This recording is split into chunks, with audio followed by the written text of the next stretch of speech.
Let's look at some of the requirements for all student domestic travel. While there are different types of travel, all of them have similar requirements. So first, they must be currently enrolled at NWAC as a student. There are several forms depending on the type of trip you're taking, whether it's a field trip, a day trip, or overnight trip. There are approval forms that must be completed and signed by the travel leader or faculty member supervisor. There's a student travel release of liability and medical release form. You can do these once per semester or once per year, depending on how long the travelers are going to be with your group. For faculty, it's typically a semester. For RSO, it may be all academic year. There's the student domestic travel participant list. This is just like the liability waiver. It can be done each semester or each trip or each academic year. And then it's required that you verify students are in good academic and conduct standing through the Office of Community Standards and the Registrar's Office. The forms are all linked to the policy in PolicyStat. I will put that at the end of this training for quick access. And don't worry, there's also a checklist that will help you complete all these forms and be ready to go when the time is there. So now let's look at the different types of travel. We'll start with the academic related travel that is non-overnight, such as those that are required by a course. It says maybe you need to travel to Crystal Bridges and view some art and write a report on it or something similar. So if it's required as a grade for the course, it must be in the syllabus. And then if the trip is for a grade and a student is not allowed to participate due to academic or conduct standing, alternate assignments should be available to those students. For day or field trips that are not overnight, for NWAC, registered student organizations, clubs, programs that are non-academic, if it's an RSO, the travel leader or the RSO leader must submit a request and documentation that is required by the RSO handbook to the Office of Student Life. And remember, that's in addition to the other forms that are required of all student domestic travel. Let's look at overnight travel. Prior to the travel leader and even the students should thoroughly research the destination. They should look at transportation options, dining options, the venue itself, look at their overnight accommodations and what's available there, entertainment options if that's been built into the itinerary, emergency medical care resources, and any other pertinent local information. Once that's done, the travel leader should create a detailed itinerary and communicate plans and expectations to all participants. In addition to the documents that are required for all student domestic travel, travel leaders should submit the following documents to prc@nwac.edu. They should also keep a copy of those with themselves during travel. The documents include the Travel Emergency Communications Plan. This is a link attached to the student travel policy. Copies of driver's license and insurance for all students driving their own vehicles, and copies of medical insurance cards for all participants. And remember that liability release and medical release form. Travel leaders should have a copy of those as well. And then if they are taking volunteers with them, volunteers are subject to the rules set forth in the NWAC volunteer policy, including the possibility of a background check. Students who fail to submit the required documents will be denied participation. When making overnight arrangements for a hotel or cabin or lodge, wherever you're going to be staying, those arrangements should be made by the travel leader in accordance with NWAC Policy 6002. Considering roommates. In most cases, students should be able to decide on their own roommates, select their own roommates. Of course, this may be decided upon as the group traveling. Every group is going to be different. The exception would be for students that are under the age of 18, travel leaders will assign those students to their rooms. The travel leaders are required to stay at the same lodging as the students, so they can't stay at somebody's house that they know in town. They are required to stay at the same lodging. They are not travel leaders, and NWAC employees that are with the group are not allowed to stay in the same room as the students. And if you have a student who is registered with the Disability Resource Center and is going to require accommodations, check with the DRC. They can provide assistance in helping you determine what those accommodations may be.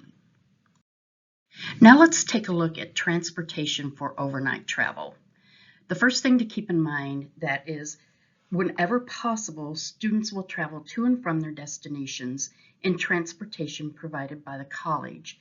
There may be some exceptions. This will be made based on the type of trip, the distance of the trip, the availability of transportation, funding, and possibly some other variables. So now let's take a look at traveling by college-owned and/or rental vehicle. The travel leaders will make all the travel arrangements in compliance with NWAC Policy 6002. The drivers of those vehicles must comply with all laws and NWAC policies. The drivers must be NWAC employees. Volunteers, parents, students are not allowed to drive college-owned or rented vehicles. Drivers of those vehicles must participate in the Arkansas Vehicle Safety Program. If you're not sure that you're participating in that, reach out to prc@nwacc.edu. Rental vehicles must be rented in accordance with NWAC Policy 6002. As mentioned earlier, there are some times when exceptions may be made and a person can drive their privately owned vehicle. Some things to keep in mind for that. The personal insurance of the driver is the primary coverage. NWAC does not insure or accept liability for accidents or injuries related to those accidents. Travel leaders should inform any student drivers of these things in writing prior to them driving. Travel leaders may not drive students in their own personal vehicle unless other NWAC arranged transportation is not available. If that's the case, the travel leaders must disclose on their approval form that they will be driving students in their own personal vehicles. Students are not required and should not be forced to transport other students in their own personal vehicles. Approved reimbursements for mileage will be at the college's approval rate. And if the mileage reimbursement is for a student, there's an ad hoc form that must be completed for that reimbursement. That form is attached to the policy. The last form of transportation we'll look at is airplane or other public transit, such as bus, taxi, Uber, Lyft, etc. In most cases, the travel leaders will make all of those arrangements and will pay for it out of the funds for that travel. Many times at the destination, students, if they have free time, will hire other forms of public transportation, such as the bus or taxi. They should be informed by the travel leader prior to travel. If they do that, they may be responsible for payment of that. Pre-departure training and or orientation is required for all participants in overnight trips. Travel leaders that are participating in overnight trips must be up to date on all of their college-mandated training. They can log into their Vector account to verify that. Students participating in overnight travel will be required to attend an orientation session hosted by the NWAC Office of Risk Management or the NWAC Office of Community Standards. If these sessions aren't offered face-to-face, They will be provided a pre-departure checklist at least 5 days prior to leaving for the trip. The sessions may include information on safety and awareness, Title IX reporting and awareness, conduct while traveling, how to manage emergencies. It is the responsibility of the travel leader to contact the Office of Risk Management to set up those trainings. Moving on from transportation to expenses and reimbursement now. Travel leaders should inform students in writing prior to travel of any expenses they may be responsible for.